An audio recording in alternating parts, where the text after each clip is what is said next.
qui réside à Genève et qui a des attaches ici, dans le sud-ouest, parce qu'il est notamment édité par une maison d'édition de Bordeaux. Il vient nous parler aujourd'hui du Le Monde est fatigué, donc, qui a reçu le prix féminin des lycéens en 2025 et qui raconte l'histoire d'Ève qui fait la sirène pour amuser la galerie. C'est son métier. Animation d'anniversaire dans les milieux fortunés, présence magique dans des aquariums. Elle joue avec les lois de la gravité, elle prend des risques, elle s'endort au fond du bocal et puis elle réapparaît. Elle cache dans sa longue queue, en fait, des béquilles en titane. C'est la trace d'un grave accident survenu des années auparavant. Alors, Le Monde est fatigué sera ce voyage vers la vengeance, au premier abord, car l'accident qui lui a fait enlever même l'enfant qu'elle portait, il lui a ôté l'usage de ses jambes. Mais finalement, qui est cette Ève, Joseph Incardona, justement, c'est la rancune, le machiavélisme ou l'assoiffée de justice? Alors, je ne sais pas si on entend. Je ne sais pas si on entend bien. Mais après, bon, merci d'être là si nombreux. C'est impressionnant. Ah, c'est un... Ah, faut pas... C'est pas des micros. Vous connaissez les micros, hein? Oui, absolument. Voilà. Alors, Ève, c'est une sirène professionnelle, donc c'est un métier qui existe réellement. Et donc justement, comme vous venez de le dire, elle se produit dans des aquariums. Je me suis beaucoup inspiré d'une sirène qui a travaillé longtemps à l'aquarium de Paris, qui s'appelle Claire la Sirène, grâce à laquelle j'ai appris plein de choses sur ce métier qui est assez surprenant. Alors avant de parler de ce personnage, j'ai entendu parler de ce métier de sirène professionnelle il y a peut-être 7 ou 8 ans. Et bon, comme la majeure partie des gens, j'ignorais totalement que ça existait. C'est un métier, il y a une dizaine de femmes qui font ce métier dans le monde. C'est un métier qui demande beaucoup de conditions physiques, parce que vous nagez en apnée avec une monopale, parce que sous la queue de sirène, il y a une monopale. En général, les sirènes se produisent dans des aquariums, qui sont donc des aquariums avec une eau assez froide, océane, donc 19 degrés, 20 degrés, salé, parce qu'il y a des poissons, des raimentas, des requins, etc., qui sont dans ces aquariums. C'est un métier éprouvant parce qu'il faut nager en apnée, et donc il y a une vraie prestation physique, ce sont de vrais sportifs qui font ça. Et la première question, bon, après avoir entendu parler de ce métier, je me renseigne un peu. Et puis tout d'un coup, je me dis, mais tiens, il y a une figure mythique qui est, dans l'Odyssée d'Homère, les premières sirènes apparaissent, qui est une figure plutôt négative, voire néfaste. Et petit à petit, on arrive à la petite sirène d'Andersen, la femme oiseau devient la femme poisson, et puis après on arrive à quelque chose d'assez kitsch finalement, qui est le monde de Walt Disney, la petite sirène des séries Walt Disney, avec c'est ce milieu tout bon, tout rose bonbon, tout bleu, tout kitsch, tout coloré. Ce que les sirènes professionnelles représentent d'une certaine manière. C'est des spectacles pour des enfants, elles sont accompagnées de leurs grands-parents, etc. Et puis on fait des bisoubules, puis on a le maquillage waterproof, et puis on fait des petites choses comme ça, etc. Et je me suis dit, tiens, il y a une figure mythologique plutôt négative qui va traverser les siècles et arriver sur quelque chose de très kitsch, très hollywoodien, très Walt Disney. Et je me suis dit, tiens, ça pourrait être intéressant d'avoir... On est dans la fiction, un élément qui entre dans le monde du réel, et puis on refait une fiction. Et à partir de là, je me suis dit, mais si cette femme qui donne à voir quelque chose qui finalement est qu'une pure apparence à cheval entre le dessin animé et la prestation sportive, si à l'intérieur d'elle-même, cette femme qui donne à voir une sorte de petite perfection kitsch était dévastée à l'intérieur d'elle-même. Et là, moi, je pars en général toujours des personnages quand j'écris mes livres, et il y a une friction qui m'a intéressé. Et tout d'un coup, j'ai commencé voilà, c'est comme ça que petit à petit le roman s'est installé. Et puis quand il est bien installé, je fais jamais de plan, mais quand la thématique est quelque chose qui vous obsède comme ça, et je commence à vivre avec ce personnage d'Ève. Alors Ève ne s'appelait pas Ève. Tu sais, il suffit d'une question pour me lancer. Ah, mais il n'y a pas de souci. Excuse-moi, parce que je parle de loin, mais je suis comme les gars, tu les lances dans l'espace, puis ça s'arrête. Il n'y a aucun problème. Et donc, elle a une autre vie, voilà. Et donc, on la prend une médiaresse, dans le cours de... Elle arrive pour un anniversaire, alors ça commence à Genève, dans un endroit très, très chic, d'une villa, d'une richissime russe, etc. Et Ève est engagée pour une prestation pour un anniversaire d'une fille de 10 ans avec ses copines, etc. Donc c'est assez à la mode actuellement de faire des mermaids dans des piscines, etc. Donc elle va donner faire une prestation, elle va apprendre à ses filles à nager en sirène, etc. Bon. Et, mais on a justement une personne, et c'est pour ça que tu l'as dit très vite, et on le sait après 5-6 pages, elle marche de manière un peu bizarre, elle sort du taxi, elle est un peu bancale, etc. Et on va apprendre très vite qu'en fait, elle n'a plus de jambes. Et parce qu'elle a subi un accident très grave il y a 7 ans. Et non seulement elle n'a plus de jambes, mais elle a une mâchoire qui est complètement refaite, le sternum, les dents en porcelaine. Son corps est une recomposition. Elle devient presque transhumaine. Tu me demandes qui est... voilà, si alors, ses cuisses sont fuselées. Alors, c'est une très très belle femme, hein, comme vous la décrivez. Ses cuisses sont fuselées par des milliers d'heures de nage. Elle a des genoux fins qui tiendraient chacun dans une main d'homme. Après, il y a une béance.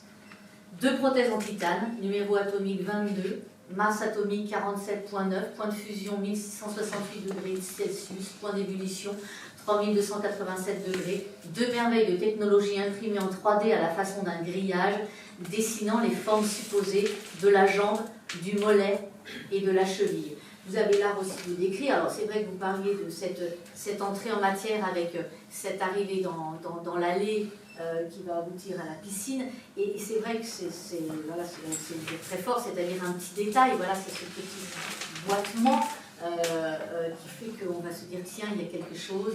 Il y a quelque chose qui ne va pas, en tout cas derrière ce corps plastique, et elle va cacher donc finalement dans ses prestations cette fêlure qui est énorme. Oui, elle va cacher son côté complètement recomposé. Et d'ailleurs, au début, il y a cette richissime Galia Smirnov qui elle est vraiment refaite de chirurgie. Vous savez, comme ça. Et elle lui demande, mais c'est qui? Elle est fascinée de voir cette femme. Mais c'est qui votre chirurgien? Et elle lui dit, c'est Joseph Mengele. Et elle dit, ah oui, mais attendez que je vais noter. Elle dit, l'histoire est un éternel recommencement. Enfin, voilà. Et donc elle cache justement, et donc tout ça, c'était aussi pour répondre à cette question qui est-elle. Donc on a cette figure mythologique qui revient dans le monde réel, mais en fait elle redevient mythologique parce qu'elle est tronquée. Le gros problème de la sirène, c'est qu'elle est tronquée. D'ailleurs dans le mythe d'Andersen, elle voudrait devenir une femme pour être aimée par le prince, etc. Et elle redevient figure mythologique. En fait. Il y a une sorte d'aller-retour entre le monde de la fiction, du réel, du mythe, et tout ça se mélange. Et il est aussi question, bon voilà, de maternité, il est aussi question de prince, mais un prince décharmant. Bon, ça je ne peux pas trop en dire parce que voilà. Mais une chose par rapport, vu que vous avez, je sais plus si tu dis. Oh, tu es quand tu veux. On avait évoqué le sujet de la vengeance. Alors, le sujet du livre, effectivement, c'est la vengeance. C'est une femme qui veut retrouver l'homme parce qu'elle a passé en plus 5 ans dans le coma, etc. Sa vie était bousillée, était foutue. Mais je pense que les thèmes du livre, et ce qui va nous renvoyer aussi au titre, c'est un roman sur la perte et sur la nostalgie, sur la mélancolie. Et quand vous voyez que Homère estime plus ou moins à 300 000 ans l'espérance de vie d'une sirène, je me dis toujours 300 000 ans seul sur un rocher à regarder au loin, parce que ces statues de sirènes qui regardent comme ça au loin, c'est long quand même. Donc il y a quelque chose toujours de très nostalgique, c'est un roman voilà, de la mélancolie, il y a une forme de tristesse. C'est un roman de la perte, et la perte aussi dans certains mondes. Parce que, alors, je ne sais pas si vous y arrivez maintenant, si j'y vais ou... Vas-y, non, après, juste de revenir, pourquoi tu dis souvent, ça, une phrase qui revient, dans Rêve, il y a Ève. Donc voilà, il y a cette figure mythique aussi. Oui. Alors elle s'appelait Nathalie Sauget, et elle se rebaptise son nom d'artiste, on va dire c'est Ève, mais avec un E circonflexe. Et dans Rêve, il y a Ève, parce qu'elle vend du rêve. Elle vend du rêve bon marché finalement, du rêve pour les enfants qui vont l'avoir, se produire comme ça dans l'eau. Elle vend du rose bonbon, quelque chose de, voilà, de bon marché finalement.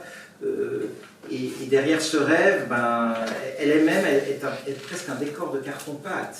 Mais au début, on n'a pas vraiment d'empathie pour elle. Au départ, parce que c'est vrai qu'elle évolue dans un monde un peu factice. Elle n'est pas sympa. Elle n'est pas sympa, elle est froide.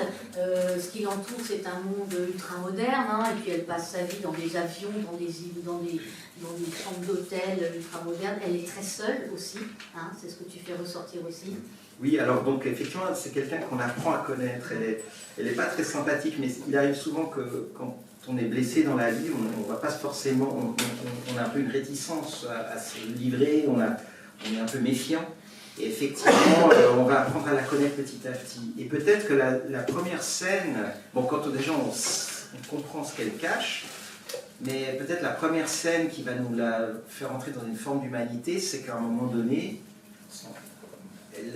c'est une femme qui effectivement est seule depuis des années, elle n'a plus de chez soi. Elle vit dans des hôtels, elle passe d'hôtel en hôtel, de Airbnb en location, elle est en déplacement perpétuel. Avec sa valise. Et avec voilà, sa queue de sirène qu'elle transporte, ses valises, etc.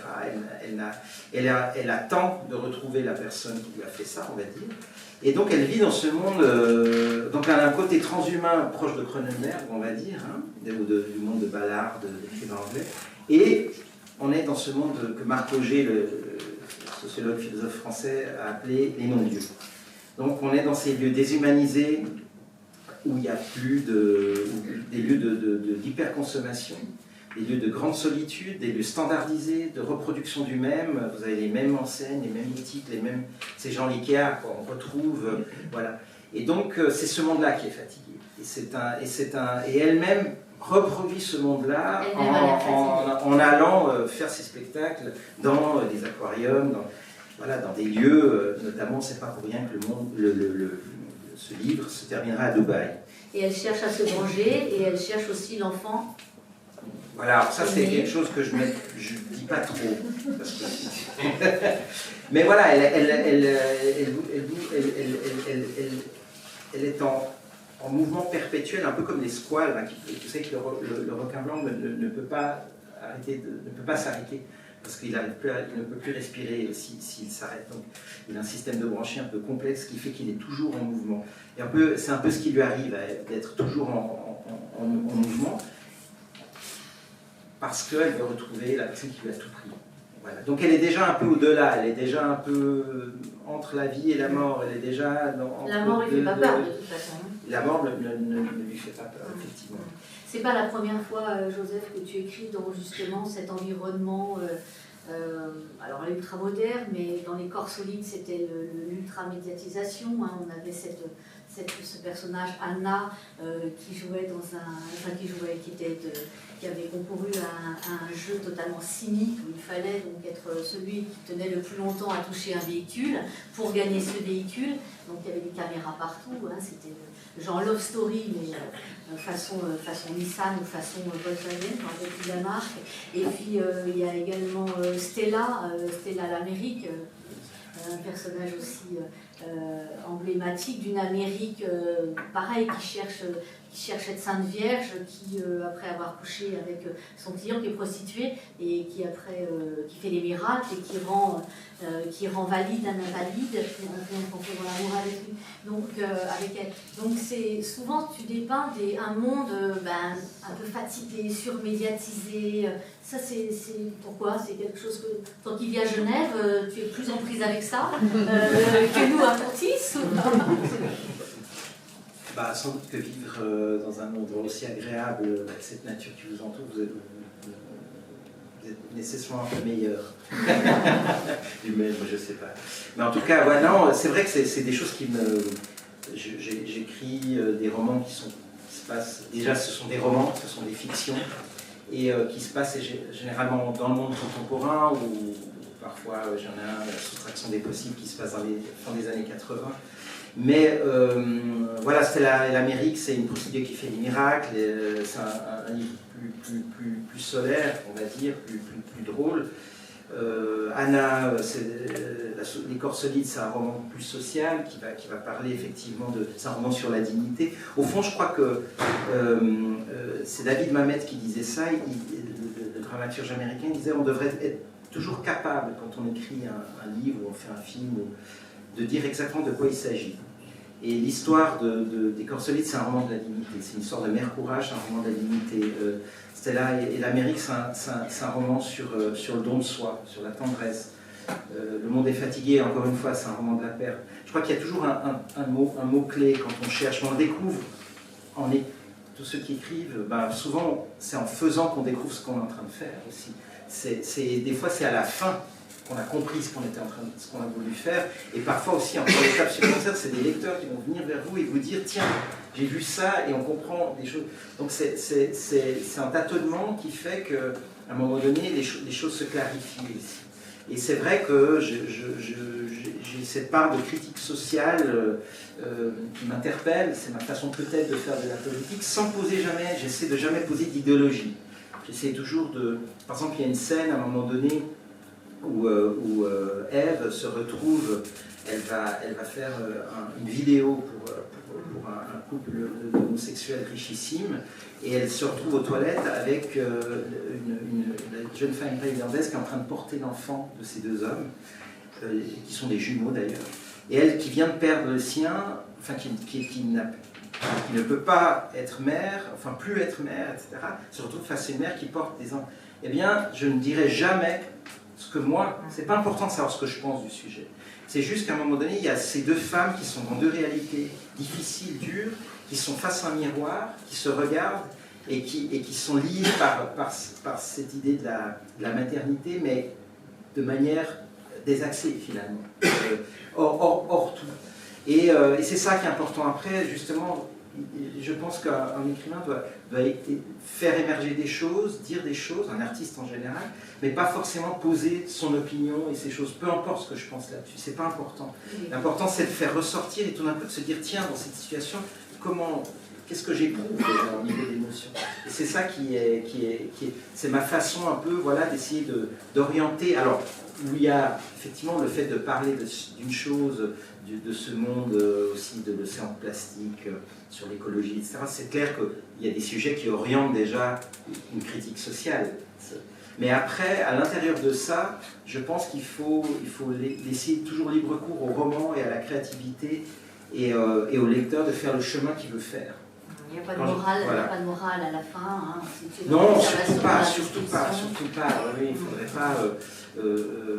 parce que le monde est plein de nuances, le monde est ambigu, tout est très complexe. En fait. De plus en plus, d'ailleurs, j'ai l'impression. Et donc, tu te nourris de quoi? De l'observation que tu fais du monde, de recherche, là, ce que tu as fait sur les sirènes, les personnages. Je crois que... Enfin, je ne vais pas parler au nom de tous les écrivaines, mais... Je crois qu'il y a quelque chose de l'ordre de l'empathie. Déjà, il y a un sujet qui doit vous intéresser, quelque chose qui doit vous prendre, dans lequel on a envie de s'investir, qui vous parle, et puis on peut être quelqu'un d'autre. Là, en l'occurrence, je peux être une femme mutilée et une femme sirène.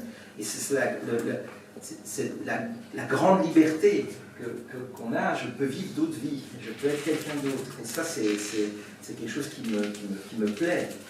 Tu pourrais dire je, par exemple?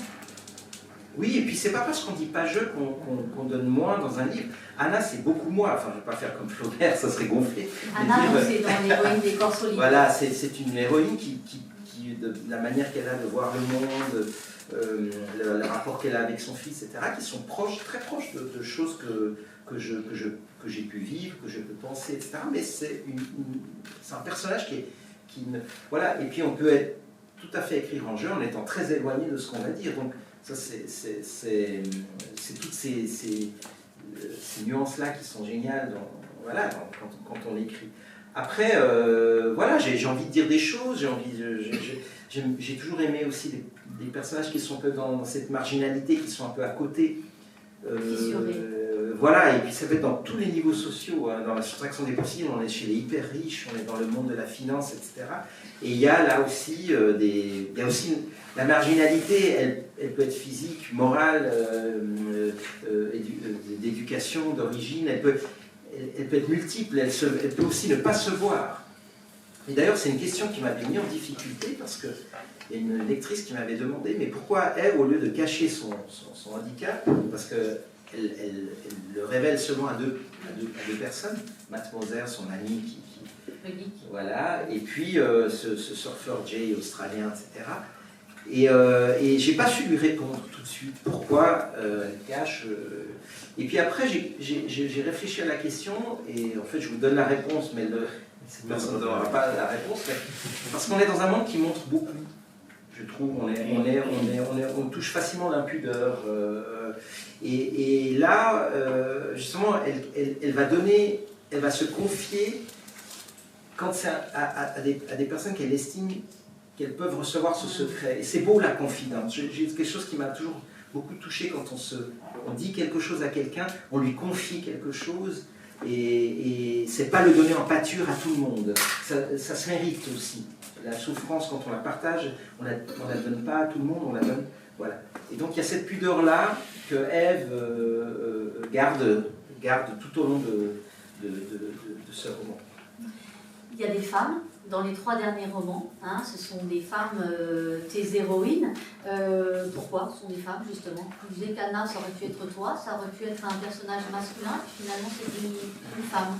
Alors oui, j'ai un peu, c'est un peu arrivé comme ça, j'appelle ça un peu ma trilogie des héroïnes, mais c'était pas du tout imaginé comme ça, c'est des sujets qui m'ont fait arriver. Alors, Stella, une vierge qui fait des miracles, une sainte vierge, enfin, une prostituée. Ça pouvait être une femme, une sirène, c'est pas un triton. Il y a des tritons maintenant qui font des spectacles, ça existe réellement. Et puis Anna, effectivement, s'est posé le problème, est-ce que, là, honnêtement, c'est une femme avec son fils de 14 ans, est-ce que ça aurait pu être un père avec un garçon ou une fille? Et à un moment donné, je me suis dit, mais non, mais c'est une histoire de mère courage. C'est une histoire d'une femme qui voilà, une ancienne surfeuse en plus, voilà, parce qu'il y a cette chose magnifique dans le surf, c'est que j'ai l'impression que vous revisitez l'évolution de tout être humain. D'abord, on est sur le ventre, on marche sur le ventre, puis après on se met à 4 pattes, puis après on est debout sur nos 2 jambes. Et puis on se lève comme ça, il y a cette verticalité et l'horizontalité en même temps de la vague, etc. Mais vu que c'est un roman sur la dignité, et c'est ce que Anna essaie d'enseigner à son fils, c'est qu'il reste debout. Reste debout dans la vie comme rester debout sur une planche de surf. Donc voilà, c'est pour ça que... Et là, les choses se sont mises en place comme ça, de manière assez naturelle, en fait, que ce soit des femmes. Après, par exemple, le père qui n'est plus là, qui n'est plus présent, joue un rôle par procuration, notamment à travers un objet qui est une planche de surf. Voilà. Et donc le surf est il y a ce jeu, cette voiture, ça a réellement existé à Austin, au Texas. Hein. C'est un concessionnaire Nissan qui a fait ça. Il y a un gros 4x4 et puis il y a 20 personnes autour qui tiennent la voiture, puis le dernier qui lâche la voiture gagne la voiture. Et ils ont juste 3 moments dans la journée, 5 minutes pour aller aux toilettes. Sinon, il faut leur apporter à manger. Et donc, et le jeu avait réellement duré jusqu'à une semaine. Et essayez juste de rester 1 heure avec votre main sur la table, c'est complètement fou. Non, mais c'est super bien. Et le grand pari de ce livre, c'était d'écrire un livre sur l'immobilité, et en même temps qu'on ait envie de tourner les pages et d'aller de l'avant dans cette histoire. Et ça, c'était un gros casse-tête. C'était un livre difficile à écrire, Les corps solides. Pour en venir aux femmes, du coup, il y a cette... tu les observes aussi d'une façon avec beaucoup d'acuité, tu les trouves admirables, héroïnes, tu dis ça? J'essaie d'observer le monde, mais c'est même malgré moi, parce qu'après l'imagination, c'est comme un muscle qui s'entraîne. Hein, je suis toujours avec cette... même sans vouloir, il y a des choses qu'on retient, qu'on regarde. D'ailleurs, je me souviens, une fois j'étais à Paris, il y avait 4 personnes qui fêtaient un anniversaire, j'étais seul à... Ils pensaient que j'étais flic, parce qu'ils disaient que vous observez et tout, vous êtes flic. Ils m'ont dit, il est soit photographe, soit flic. Puis je dis non, je suis ni l'un ni l'autre. Mais parce que, voilà, des fois on regarde, on écoute, on s'imbibe de choses, on les met en stock, et puis elles ressortent. Et ça fait partie ça vous constitue d'une certaine manière. Mais là, par contre, il y a une petite anecdote et quand on écrit sur un sujet, souvent il y a ces sortes de synchronicités qui arrivent, qui sont incroyables. J'étais en train d'écrire ce roman, je suis à l'aéroport de Bordeaux, reprendre EasyJet, c'était un mois de juin, j'étais venu voir les éditeurs, donc Finitude, Emmanuel et Thierry Boiset qui sont là. Et j'attends au terminal Billy, que vous connaissez tous, l'avion qui me ramène à Genève, et donc on est au mois de juin, et je vois tout d'un coup Ève, elle arrive. Donc une femme qui est avec alors qu'elle ne cachait pas, donc elle était en petite robe d'été, très belle femme. Donc elle avait ses deux jambes qui au niveau du genou étaient amputées, avec des prothèses. Et non seulement les jambes, mais les bras aussi. Et en plus, cette femme avait croisé ses jambes comme ça, et elle lisait un livre qu'elle prenait avec ses pinces. Donc il y a eu une sorte de choc où vous dites, je suis en train d'écrire sur ce personnage, et tout cas il est là. Alors bien entendu, je suis resté pendant 1 heure à attendre l'avion, j'ai pas pu m'empêcher discrètement de l'observer, de comment elle bougeait, comment elle est. Et il y avait aussi quelque chose il y avait à la fois cette sensualité, le fait d'assumer complètement ce corps transhumain, à cheval entre la mécanique et la chair. Et à un moment donné, il y a un homme qui vient, qui l'embrasse, c'était son compagnon, et ils sont partis, c'était pas le même vol que moi. Et je me dis, tiens, c'est quand même incroyable. Et là, vous savez que vous êtes en train d'écrire, vous êtes juste dans ce que vous êtes en train de faire, mais il y a comme une confirmation de quelque chose. Et c'était fascinant quand il y a eu cette rencontre comme ça. Et je me dis, mais il faut le faire quand même. Tu avais déjà, donc tu étais déjà. J'étais à la moitié, plus ou moins. J'étais plus ou moins à la moitié du roman. Voilà. Mais des choses comme ça, je pense qu'il y a plein d'anecdotes, plein d'écrivains ou autres pendant que vous faites une chose, déjà dans nos vies, déjà on a des cas de synchronicité qui arrivent comme ça, surprenants. Et là, voilà quoi. Alors qui sait, si j'écrivais pas ce roman, j'aurais de toute façon remarqué tout le monde. Mais le fait que vous êtes en train de vous renseigner sur ce genre, comment ça se passe, voilà, et la douleur qu'elle a dû surmonter, parce que c'est pas rien. Je pense notamment là aussi à tous ces gens qui ont été brûlés à Crans-Montana, ces jeunes personnes qui vont devoir se reconstruire une vie avec une autre apparence. Ça demande une force morale extraordinaire, quoi. Et voilà, et qui en fera quoi avec ça? Alors tu as ce don d'observation, hein, on a bien compris, mais cette imagination aussi pour, par exemple, Stella ou la mairie qui s'est prostituée, donc nous avons Ève, même si tu avais observé des sirènes, tout ça te vient déjà tout petit, tu écrivais des histoires, comment tu l'as nourri au fil de ta vie, cette imagination, fait de trouver des idées comme ça quand tu es dans tes livres. Alors je crois que j'ai compris pourquoi j'écrivais quand j'ai écrit il y a plus de 10 ans un livre qui s'appelle Une saison en enfance, qui est assez autobiographique. Et en fait j'étais un enfant très solitaire parce que mes parents travaillaient dans des hôtels, faisaient les saisons. Dans les hôtels, on déménageait beaucoup, donc j'arrivais toujours dans des nouvelles écoles, des nouvelles classes, etc. Et puis après mes parents travaillaient aussi pour des familles riches en tant que domestiques. Mon père était chauffeur, ma mère gouvernante, etc. Donc j'étais toujours un peu seul. Soit on se fait des amis, soit pas. Des fois je faisais 6 mois dans une classe. Et puis c'est seulement vers 15 ans que les choses se sont stabilisées, on va dire. Après j'ai gardé un peu ce côté nomade. J'ai beaucoup déménagé finalement toujours. Je ne sais pas comment l'expliquer quelque chose. Et en fait j'étais souvent seul. Et donc quand vous êtes seul, vous jouez et vous créez des mondes. Donc ça veut dire jouer au Playmobil, jouer dans la nature, après il y avait quand même des fois où j'avais des copains avec des amis, etc. Et donc c'est là en fait que j'ai compris que l'imaginaire a commencé à se mettre en marche, quoi, et a commencé à se développer. Et puis j'avais aussi, c'est vrai que mon père m'avait retrouvé j'avais fait à 10 ans, j'ai des bandes dessinées avec des textes. Voilà. Et donc je me dis, mais j'ai passé tout ce temps-là à écrire, à faire ces choses. Donc on peut parler peut-être de vocation, oui. Et puis comme j'ai coutume de dire, l'écriture c'est un peu l'art du pauvre, parce que vous n'avez pas besoin de suivre ni vous n'avez pas de conservatoire, d'école des beaux-arts. Vous devez apprendre en autodidacte à écrire, finalement. Du moment que vous maîtrisez l'écriture administrative, vous étiez un peu à l'école, mais après, c'est tout le reste, l'écriture créative, c'est autre chose.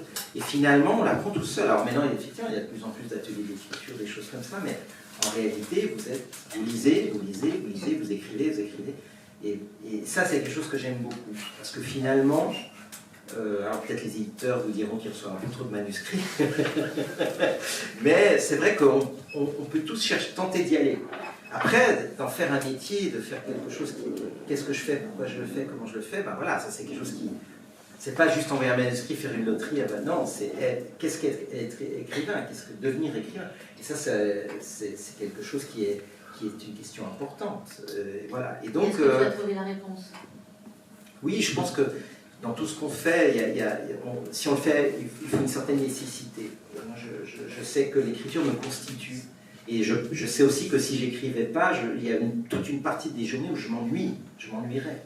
Moi j'adore être dans la vie, hein, je suis pas au contraire, mais je peux être très bien dans la vie quand j'ai fait mes 3-4 heures d'écriture, alors je me sens pas inutile à moi-même. Et pendant des années, ces années où j'ai écrit des choses qui... Après le premier roman, j'avais publié chez Delphine Montalent, qui était la compagne d'Eric Holder à l'époque, et j'ai écrit dans ce premier roman qui s'appelle Le cul entre deux chaises, plus autobiographique là aussi, que j'écris pour ne pas me sentir inutile à moi-même, d'avoir l'impression de créer un peu ma vie, d'inventer quelque chose, de ne pas reproduire simplement des codes, ouais. Voilà. Acteur plus, enfin acteur. Voilà, d'essayer de... Alors après, il y a 1000 façons d'inventer sa vie, mais d'être... c'est pour ça que je pense que... Voilà, et puis dans plein d'autres domaines, les comédiens, les musiciens, les peintres... Voilà, essayer de... Et peut-être dans d'autres domaines encore autres, qui ne sont pas forcément artistiques, parce qu'il y a de là de la poésie dans des lieux aussi très insoupçonnés, d'essayer de faire quelque chose un peu de son existence. Et moi, c'est quelque chose qui... Voilà, c'est pas juste je fais du mountain bike ou alors le dimanche j'écris et puis j'envoie. Non, c'est sérieux. C'est sérieux pour moi-même, c'est sérieux pour les éditeurs qui le font, etc. C'est un métier. Et à 15 ans, tu dis je me suis stabilisée. Où est-ce que tu vivais du coup? Tes parents, tu as fait des études? C'est là où finalement on est arrivé, enfin j'étais arrivé un peu avant, mais où à Genève j'ai commencé à... Mes parents, mon père donc italien, ma mère suisse, ont commencé à se poser pendant un certain temps. Puis après, voilà, après moi après c'est moi qui ai pris le relais dans ma vie de jeune adulte, à commencer à voyager, aller un peu à gauche et à droite, et voilà, et de bouger. Qu'est-ce que tu as fait comme métier? Alors j'ai fait comme... À part écrivain. J'ai fait comme Pierre qui a renié 3 fois le Christ. Non, parce que quand j'ai fini le lycée, mon père m'a dit bah voilà, maintenant si tu veux continuer, tu trouves un job, tu travailles. Donc je suis parti de la maison, du coup je livrais des pizzas, je faisais plein de petits boulots comme ça. Et je me suis inscrit à Sciences Po Genève, bon, c'est pas aussi prestigieux qu'en France et à Paris, parce que je me suis dit, le seul métier qui à un moment donné trouvait grâce à mes yeux, c'était celui de journaliste. Et donc je fais... en même temps, je repousse le moment... voilà, j'aurais bien voulu faire footballeur, mais ça s'est pas fait. Voilà, mais... Et puis, à la fin de mes études, je trouve un stage dans un journal qui existe toujours à Genève, le seul vrai journal presque de Suisse indépendant qui s'appelle Le Courrier. Et on me prend pour 2 ans de stage pour avoir ma carte de registre professionnel. Et je commence à... Donc on m'envoie... ce que j'adorais faire, c'était commenter des matchs de foot. Faire des commentaires écrits des matchs de foot, c'est un truc que j'adorais. Mais après, à un moment donné, on m'envoie chez 2 paysans au bout du canton, c'est des cantons en Suisse. Et puis j'allais avec ma Vespa, et tout, puis je revenais, j'écrivais, puis après il manquait une info, puis j'y vais une 2e fois, puis la 3e fois, je dis, ouais. Puis je commence à dire, j'invente, quoi. À picoter. Voilà. Et puis, je suis allé comme ça, j'ai continué 2-3 mois comme ça, jusqu'à quand le rédacteur en chef me comprend qu'à un moment donné, c'est ça. Mais ça tenait la route. Hein.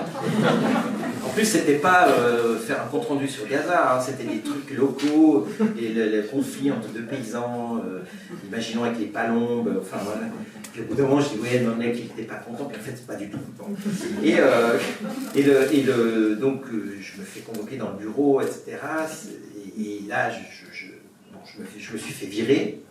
Et la dernière chose qu'il me dit, ce rédacteur en chef, me dit, qui est devenu, après quelques années plus tard, le maire de Genève, me dit il faut écrire, jeune homme, il faut écrire des romans, mais pas le métier de journaliste. Et en fait, j'ai compris, ça a été le coup de pied au cul, c'est ça que j'aime faire, c'est écrire des histoires. Et à partir de là, j'ai renoncé à mes 3 reniements d'une vie stable, c'était assistant à l'université. En plus, c'était Jean Ziegler, le sociologue que vous connaissez sans doute, qui est encore vivant, qui m'avait proposé de devenir assistant pour... on m'a proposé d'être prof à l'école primaire, et la 3e fois, je bossais le soir dans une banque. Je bossais de 5h du soir jusqu'à quand j'ai terminé mes études, et on m'a proposé à la fin des études si je voulais avoir... Et j'ai dit 3 fois non, parce que je voulais écrire, parce que je voulais du temps pour écrire. Donc j'ai fait plein de boulot à la con, mais moi j'avais aussi tout le mythe des écrivains américains qui font 10 000 jobs avant d'être écrivain. Parce que je crois que c'est l'abbé Prévost qui disait, avant d'apprendre à écrire, apprenez à vivre. Et c'est ça qui va donner le style et l'empreinte d'un écrivain aussi. Donc voilà, donc j'ai vendu des détecteurs de faux billets, j'ai fait de la figuration pour la télé, j'ai restauré des bateaux. Ce sont des multiples vies qui nourrissent aussi tes romans. Voilà. Et puis, mais le pari, parce que, bon, mon père qui est décédé maintenant, mais encore il y a 3 ans, 3-4 ans, il me disait... Mais Joseph, pourquoi tu ne trouves pas un travail sérieux? Quand est-ce que tu fais un vrai métier? Ouais, voilà, c'était parce que mon père, c'était genre tu travailles un poste fixe à la poste, dans une banque, tu travailles sûr, tu fais un crédit, tu t'achètes la maison. Écrivain, et puis on n'a jamais fini, hein, c'est un métier fragile, vous êtes tributaire de votre santé, de votre imaginaire, de votre vie affective, des finances. C'est pas rien. Donc on est toujours sur la brèche finalement. Donc il y a un prix à payer. Quand tu termines un livre, tu sais déjà le livre suivant que tu vas écrire? Ouais, en général oui. En général, mais attention, c'est encore une fois comme pour... par exemple, il y a un livre qui s'appelle Chaleur, c'est le championnat du monde de sauna qui a réellement existé en Finlande. J'avais lu un entrefilet dans Libération, une finale tragique c'est une fin tragique de ce devant, il va chercher tout ça. Et j'avais lu ça et je me suis dit, mais quelle connerie. Et puis 6 ans plus tard, j'ai fait le roman. Donc c'est quelque chose qui infuse, qui se met là, voilà. Et donc, en général, quand je ne recommence pas tout de suite un autre roman, et après, oui, il y a déjà l'idée et la chose s'installe. Et puis, il faut essayer aussi, j'essaie de trouver toujours l'adéquation entre forme et fond. Mes livres ne sont jamais déjà vraiment les mêmes. Les sujets changent. Et puis aussi, l'écriture, je pense qu'on reconnaît avec le temps. Et il y a aussi, par exemple, justement, dans Chaleur, c'est un livre... déjà, je ne suis pas un grand amateur des adjectifs, des adverbes, etc. Mais c'est un livre qui est sec, à la Raymond Carver, vraiment. Et puis, la narration se mélange au dialogue, ce que je ne fais jamais en général. Mais pourquoi? Parce que je me suis dit, quand vous êtes dans un sauna, vous perdez de l'eau, vous vous asséchez, et vous, en gros, la forme du livre aussi s'assèche et devient très minimaliste. Et voilà, et donc c'est quelque chose qu'on voit, on ne le voit pas, mais moi je le sais. Et donc j'essaie de faire en sorte qu'il y ait quelque chose d'une conjonction entre forme et fond. La soustraction des possibles, c'est un gros roman beaucoup plus baroque. Donc il part plus avec une multitude de personnages, on est plus dans des circonvolutions, il y a quelque chose de plus généreux, il y a plus de gras autour. Donc voilà, j'essaie en général Là, ce roman-là, c'est un roman où je crois qu'on sent la solitude, parce que je crois que le vrai travail d'un écrivain, au fond, c'est d'écrire tout ce c'est de donner à lire tout ce qu'on n'écrit pas. C'est tout ce qui est en creux, effectivement. Et donc, c'est un roman, je pense qu'on sent la solitude, même dans la façon dont il est écrit. Même d'un monde, là tu parles de monde fatigué, mais même d'un monde qui se finit presque, tu vois, et qui va avoir besoin de passer à autre chose parce qu'il arrive à des extrêmes. En tout cas, un certain monde, oui, et c'est pas pour rien encore une fois que ça se termine à Dubaï. D'ailleurs, à un moment donné, je passe allègrement sur la description de Dubaï, je dis mais allez, regarder sur YouTube parce que vous faites 10 minutes, puis de toute façon c'est tout il n'y a pas grand chose à dire sur une ville complètement artificielle. où on fait en plus la COP28, l'aberration totale de ce monde fatigué, justement, parce que ça se passe à ce moment-là, à la fin, il y a la COP28 qui, dans la ville la moins écologique, l'aberration totale de l'écologie, on va faire, et on nous prend des idiots, il est très très fatigué le monde là, et tous les chefs d'État y vont, il y a seulement quelques groupes un peu, voilà, des associations qui vont relever la congruité, et c'est ce monde-là qui est fatigué, voilà, il y a plein de pièces, ce personnage de Matt Moser que j'aime beaucoup et qui lui relève tout. Donc le seul ami de Ève en fait. Hein. Voilà, qui est un détective à la retraite quasiment, qui ressemble à Carlos, il est pachydermique, mais il a une glande thyroïde qui dysfonctionne et donc il est dans un corps qui ne lui ressemble pas. C'est un décroissant, c'est un minimaliste, mais il est dans un corps qui donne l'abondance à voir. Et par exemple, lui, il ne supporte pas quand vous êtes au restaurant, au lieu de vous dire le serveur arrive, et au lieu de vous dire bon appétit, il vous dit bonne dégustation. Et vous avez 3 cacahuètes. Et donc il relève tout ça, quoi. Et puis donc je me suis aussi amusé lui aussi est très seul. avec ça, avec ce type grognon. Il est très seul aussi, lui. Hein. Oui, qui aussi est très seul et qui est secrètement amoureux d'Ève. Le prochain thème de ton roman, le thème de ton prochain roman. Alors moi, c'est pas pour rien que je suis d'origine sicilienne, je suis très superstitieux, je parle jamais en général du roman qui vient à mes yeux, qu'il est quasiment fini. Voilà, ça va être une histoire d'amour. Point. Ouais, mais bon, comme disait Rita Mitsuko, ils finissent mal en général. Alors c'est une histoire de jeunes adultes, voilà, dans les années 70. C'est une revisitation presque de Roméo et Juliette dans une de ces cités des années 70 quand elles ont commencé, voilà, ces utopies sociales fin des années 60. Voilà, il y a quelque chose un amour impossible, c'est ça. Et voilà, en jeu cette fois. Ah, d'accord, voilà. En jeu, mais il n'y a pas forcément plus de toi, comme tu l'as dit tout à l'heure, parce que c'est que j'ai bien compris l'accent. Mais pas forcément, hein, on peut aussi donner beaucoup de soi, mais voilà. Mais il faut que ces pistes-là soient forcément brouillées, parce que, voilà. Ce sera un roman aux éditions Finitude. Oui. Parle-nous de cette rencontre donc, de ces éditeurs qui se trouvent à Bordeaux. Et donc ils sont fidèles à Contis, Emmanuel et Thierry. Comment s'est fait cette rencontre avec Finitude? Alors j'ai habité 4 ans à Bordeaux entre 2003, 2007, 2008. Et on s'est rencontrés avec une rencontre complètement, la rencontre des losers. C'est extraordinaire. Non, mais c'est un primo-romancier. Moi j'avais écrit un roman, une maison d'édition Delphine Montalon que personne ne connaissait. Il y avait une fille qui avait publié au Seuil un roman, mais qui n'a plus jamais publié depuis. Une autre fille qui, ça faisait depuis 20 ans qu'elle s'est publiée, n'arrivait pas. Thierry qui était là, qui représente les éditions Finitude, qui avait publié leur premier roman, c'était Jour de chaleur de Jean Fourton. Et puis une auteure jeunesse qui avait publié un seul livre aussi. Donc c'était le roman de la rencontre des premières fois, et à la FNAC de Bordeaux. Et étonnamment, il y avait du monde. Et puis après, on allait boire un verre avec Thierry, et puis on a sympathisé, puis la rencontre a commencé. Et ils ont publié mon deuxième livre, qui était un recueil de nouvelles, qui s'appelle Taxidermie. Et puis après, Thierry et Emmanuel me disent, parce qu'ils étaient libraires de livres anciens, la rue des Baïtiers, ils me disent, mais tu sais, nous on commence, fais tes armes, va ailleurs.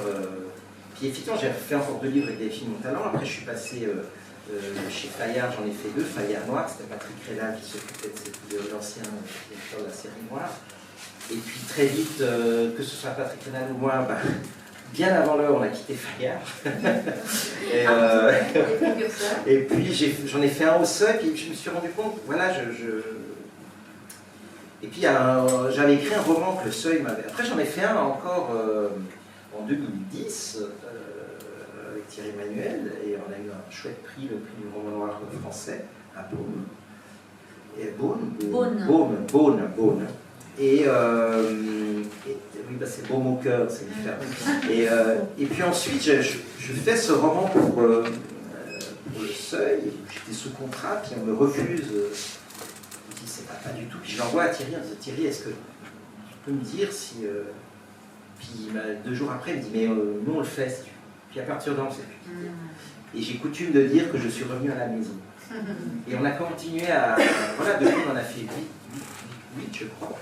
Et on avance ensemble. Et c'est bien. Et une des choses, quand il y a des jeunes auteurs comme ça qui me demandent des conseils, si vous pouvez trouver tout de suite l'éditeur avec qui vous allez vous entendre. C'est pour ça que souvent les écrivains suivent leurs éditeurs, même d'une grande maison à l'autre. C'est important, c'est tellement important. Et j'ai toujours préféré les petites structures. Et vu que je suis un ancien footballeur quand même, je me suis toujours dit, il vaut mieux être titulaire, je sais pas moi, au Paris FC que remplaçant au Barça. Voilà, une petite maison d'édition, vous êtes déjà avec les gens qui sont les patrons à bord, vous avez affaire avec eux directement, et puis ils se battent pour vous, ils font 10 livres par an, donc s'ils publient votre bouquin, ça veut dire qu'ils y croient. Et voilà, Suisse contre ceux qui arrivaient en Suisse. Pour moi, j'étais à cheval entre les deux. Mais et je me souviens, il y avait ce papa portugais qui mettait ses gants de chantier quand il allait au but. Je trouvais ça génial. Il ne plongeait pas. Hein. Mais il mettait ses gants de chantier. Je trouve que c'était tellement poétique. Et un livre sur le foot, vraiment le. Oui, pourquoi pas. C'est pas quelque chose que. En tout cas, avec le foot ou autour du foot. Pourquoi pas, oui. En tout cas, dans mes romans, il y a toujours l'aspect physique qui est là. J'écris des choses sur la boxe aussi, sur le surf, enfin, le sauna. Il y a toujours. Ève est une sportive. Hein, parce qu'en plus, elle faisait de la natation synchronisée. Le corps, la physicalité du monde, le corps qui résiste, c'est toujours une thématique qui revient. Avant de prendre quelques questions, je t'ai demandé si tu voulais bien nous lire un passage, comme ça vous entendez la musicalité de Joseph. Donc il va vous lire un passage du livre, donc on nous a parlé de ces 2 jumeaux là, et c'est richissime, on est sur un océan de plastique. Alors j'ai pas mes lunettes, mais je vais essayer d'y arriver quand même. Donc effectivement, vous avez entendu parler de ces gyres hein, qui sont dans divers endroits de l'océan Atlantique et Pacifique où le plastique commence à tourner comme ça, puis effectivement vous avez tous les microplastiques qu'on ne voit pas, mais il y a ceux qu'on voit, et on a une sorte de petit continent qui est en train de on appelle le 6e continent, tous ces bouts, vous avez sur à peu près 2 mètres d'épaisseur ce plastique, et Ève, et à un moment donné on lui demande de faire un petit film de sensibilisation, etc. Donc elle va nager au milieu de tous ces déchets. Quand on voit cette marée de plastique en photo, on ne songe pas à l'odeur. Et pourtant, ça macère, ça suinte au soleil. Ça donne, selon les composants, des dégradations longues, certes, mais pas forcément homogènes dans le temps. On a beau être en plein air, les matières se mélangent à des algues, à de minuscules coquillages, dégagent d'étonnants relents chimiques, des putréfactions insolites qui, on le sait, sont très difficiles à décrire en littérature. D'autant plus quand il s'agit de l'altération d'objets aussi saugrenus qu'un flacon de Woolite, un emballage de Snickers, une plaque de polystyrène ayant protégé l'écran d'un home cinéma Samsung. C'est donc bien pour ça qu'on a fait appel à Ève la sirène, pour nager dans l'eau bleue, opale au milieu de la déchetterie océane, enduite d'une pellicule de paraffine afin d'isoler sa peau, les yeux munis de lentilles protectrices, elle ondule en contre-plongée sous la couche de déchets, ce qui est de toute beauté. Jay avait raison, la grâce au milieu du désastre, le mouvement hypnotique de la queue dans l'apparent silence, saturé de couleurs, parfois bousculé par l'écho d'une orque. La lumière filtre depuis la surface, brouillée par l'entrechoquement d'un berlingot thermocollé de gazpacho andalou et le contenant d'un café de bio malonga. Ingrid, la chef-op, n'arrête pas de lui faire des signes en haut avec le pouce et l'index, lui signifiant ainsi combien c'est nickel, very good und wunderbar, ce qu'elle perçoit à l'image de son combo waterproof. À travers les larges masques de plongée, on devine les sourires des scaphandriers, le sentiment gratifiant du travail bien fait. Parfois, elle se demande si l'emballage de tels produits, prenant au hasard un Twix ou une bouteille d'Évian, ne serait pas celui qu'elle aurait elle-même jeté il y a quelques mois, improbable épopée, depuis un trottoir ou un caniveau, une rivière, un lac, un fleuve et une mer quelconque jusqu'au Pacifique Nord. conséquence visible de nos actes, de nos inadvertances, et pourtant, l'improbable advient, la preuve, c'est arrivé, et ça arrive encore.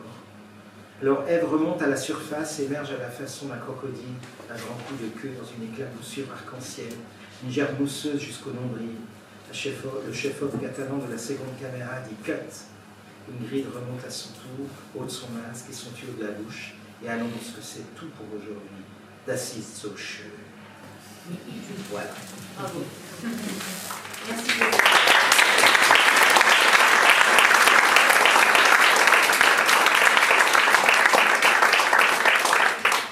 Est-ce qu'il y a des questions pour Joseph Intervenant? Désolé, je voyais un peu flou. Oui, bien sûr, vas-y. J'aimerais poser une question. Par exemple, dans le dernier extrait, là, il y a vraiment des marques qui sont citées. Et je voudrais savoir si c'est volontaire, parce que c'est souvent dans le livre que les marques sont vraiment citées comme ça. Oui, à la fois des marques ou alors j'égrène des statistiques. Oui. Et parce que il y a des livres sponsorisés ou non, mais parce que justement, j'ai l'impression qu'on est soi-disant dans un monde de plus en plus virtuel. Mais je trouve aussi un monde de plus en plus inconséquent. C'est-à-dire que nos actes, ils ont une conséquence. Et ce qui se passe par exemple avec le sens plastique, c'est qu'on ne le voit pas. Et c'est comme quand il y a un conseil d'administration à tel endroit qui décide, malgré les gains faits, de virer ou de fermer. On ne voit pas, on ne sait pas, puis il y a 10 000 km de là, il y a une usine qui ferme, il y a des gens qui sont au chômage. On jette un bout de truc ici, puis bon là, l'océan est tout près, mais ce que je veux dire, tout va à la mer. Et d'ailleurs, par exemple, les dégradations des pneus des voitures, quand il y a des orages, ça va dans le caniveau qui va et puis ça doit être filtré, tout ce que vous voulez, les microplastiques, voilà, donc à Genève, ça va dans le Rhône, ça arrive en Méditerranée. Puis donc il y a une conséquence à la fin. C'est pour ça que j'égrène aussi ces statistiques, etc. Et puis parce que ces objets, en fait, à un moment donné, ils ont... bon, d'abord, si je vous dis un sneakers, vous voyez le papier brun, etc. Déjà, je n'ai pas besoin de le décrire, c'est notre monde. On a déjà en tête... Voilà, il y a quelque chose un peu de pop là-dedans dans la façon d'écrire, mais c'est aussi que ces marques et ces objets, ils ont une conséquence, ils existent, ils ont une matérialité, et donc voilà, là je les nomme un peu au hasard, comme ça m'est venu, mais il n'y a pas, voilà, il n'y a pas de sponsoring par rapport à ça, mais c'est juste de faire croire, dommage, mais c'est juste de faire comprendre que l'objet a une place, il prend une place démesuré par rapport à aussi peut-être à l'usage qu'on en fait, ou alors que toutes ces marques et tous ces jeux prennent une place dans nos vies. Donc il y a une volonté d'affirmer ça. C'est comme dans le American Psycho de Bret Easton Ellis, vous l'avez peut-être lu. Alors lui, il se fait des pages et des pages quand il décrit une personne, il ne la décrit jamais comment elle est, mais comment elle est habillée avec la marque. Donc on se déshumanise totalement. Et il y a ce côté-là. Parce que quand elle est dans ces aéroports, dans ces gares, vous avez le même magasin, comme dans les gares, vous avez toujours Paul, la bonne boulangerie à l'ancienne, avec le déodorant, désodorisant qui vous fait sentir l'odeur du pain, la bonne, ils sont coiffés, les employés, comme si c'était la boulangerie, mais non, tout est faux, c'est un décor de théâtre. C'est comme quand on est sur les autoroutes. C'est Marc Auger qui dit ça, vous roulez, puis vous avez un panneau abbaye du 18e. Mais voilà, on sait qu'il y a une abbaye, on ne s'arrête pas, on continue, on avance. Donc voilà, c'est un peu cette idée de faire comprendre ce monde de consommation et de matérialisation. Il y a une nécessité, c'est pas juste là pour ça. Dans d'autres mondes, il n'y a pas nécessité de...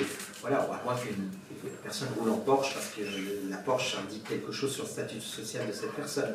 Mais sinon, là, c'est vraiment pour cette raison-là. J'essaie de ne pas mettre des choses gratuites. En général, dans mes livres, j'essaie de... Même les prénoms sont toujours pensés et disent quelque chose. J'essaie de... Comme disait Jean-Patrick Manchette, tous les objets que vous utilisez, ils ont un sens littéraire ou cinématographique. On n'utilise pas impunément un objet où on m'a donné un prénom. Si un gars il s'appelle Frédéric, on sait déjà qu'il a un certain âge. Il n'y a plus de Frédéric, de jeune garçon qui s'appelle Frédéric. Super, merci. Et Joseph alors, et Joseph c'est même pas ça. Simone, voilà. Ouais, Frédéric ou Simone, même combat. Simone, c'est plus âgé encore.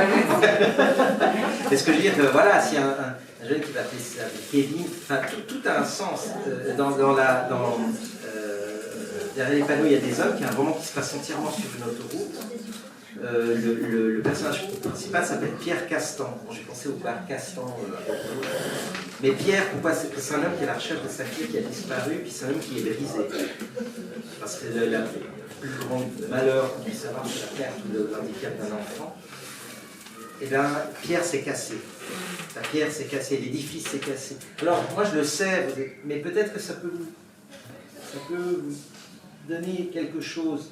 C'est ces trucs un peu subliminaux qu'on met comme ça.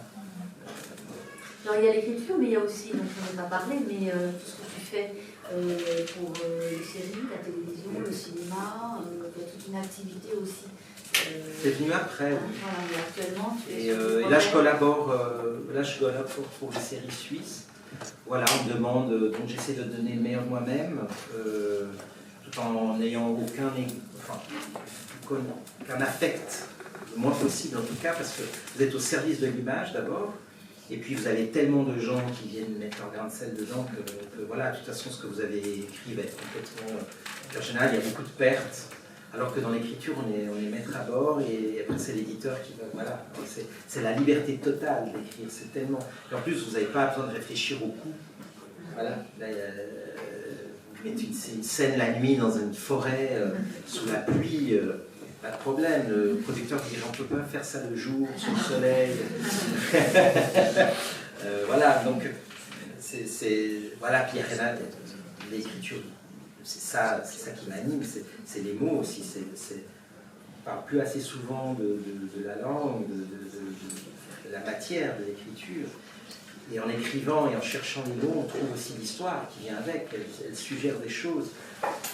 Dans un scénario, vous êtes juste au service de... Vous pouvez vous faire plaisir, un peu, c'est dans les liens. Tu n'écris qu'en français, tu n'écris qu'en italien? Je sais écrire l'italien, mais j'ai fait beaucoup plus d'écoles en français, j'ai développé aussi, voilà, sans compter concrètement, depuis les années, les contacts, etc. Ça serait différent. Mais voilà, on sait que Beckett sait écrire un livre en français alors qu'il avait 300 mots à disposition. Voilà, non, mais l'italien reste plus une langue quand on s'énerve devant un match de foot, ou quand des fois j'engueule mon fils, en voiture. Voilà, il y a le Vaffanculo, il arrive plus volontiers, on va dire. Que je trouve qu'une magnifique. Vaffanculo, c'est une insulte, je trouve elle est poétique, je la trouve très belle. Bien. Est-ce qu'il y a d'autres interventions? Sinon, on va les... Ah, moi, je serais bien revenue. Alors, tout à l'heure, on était sur la description du plastique, des marques, etc. Moi, ce qui m'a intéressé, alors j'ai lu Fatigué, je suis en train de lire les Corsements. Et ce qui m'a intéressé, c'est les descriptions très techniques de la voiture, de la Nissan. Vous énumérez toutes les parties de la voiture. Après, là, la prothèse, comment elle fait, en titane, etc. Et je me disais, voilà, c'est très intéressant de... Voilà, cet aspect très technique en fait, que vous décrivez. Alors, à un moment donné, dans les Corses Vives, il y a cette voiture qui est sur une estrade avant que les concurrents arrivent. Donc, j'en fais un jeu télévisé, c'est la marque, c'est Renault. Ah, c'est Renault. Donc, et on est un peu dans une légère anticipation. On a une femme qui est présidente. On est dans... on aurait un Carlos Ghosn qui dit pas son nom, que j'appelle le roi lion, et qui à un moment donné veut relancer, etc. Et donc à un moment donné, ils prennent en otage l'économique, prend en otage le politique, c'est-à-dire si vous ne donnez pas la visibilité sur les chaînes publiques, etc., on délocalise, et puis ça, on met 200 000 personnes, 200 000 familles, etc.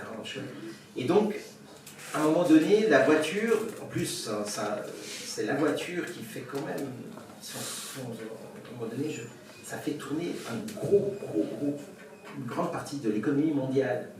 Et vu que c'est un personnage central, à un moment donné, elle est sur l'estrade, elle est là, elle est claire, et je la décris. Et je la décris dans ses composantes. Et d'ailleurs, tous les noms de chapitres sont des composants de la voiture. Il y a la tôle, il y a la... Et donc, tout d'un coup, il y a cette... Alors, c'est vrai que là, pour ces deux livres, il y a une jonction de critique aussi, voilà, là, en plus, c'est l'abus, finalement, de mettre des gens qui sont dans le besoin. Alors, il y a aussi ceux qui le font par ego, par avoir leur quart d'heure de gloire, mais qu'on amène dans une émission de télé-réalité où il y a quelque chose de l'ordre de l'indignité, c'est terrible de voir des gens qui... Et ça me fait penser à la fin des années 20 aux États-Unis où il y a eu le crack, et puis on a inventé plein de jeux débiles dont on achète bien les chevaux, la danse, les coups. Parce que les gens avaient tellement besoin de gagner du fric qu'on leur faisait faire n'importe quoi. Et là, justement, j'ai imaginé que finalement, on peut imaginer que ces 20 concurrents, qui en plus vont être sélectionnés selon des critères bien précis, etc. Il y a toute une manipulation. Et donc c'était pour ça, parce que en l'occurrence pour la voiture, c'est un personnage qui ne parle pas, qui est là, mais qui est toujours présent. Et donc je lui donne à un moment donné une description très technique, parce que voilà, en plus c'est une voiture pas forcément très belle, voilà, qui est très fonctionnelle, donc voilà. Bien, mais si vous voulez, on en reste là et Joseph va pouvoir signer des dédicaces dans la salle juste là. On te remercie beaucoup.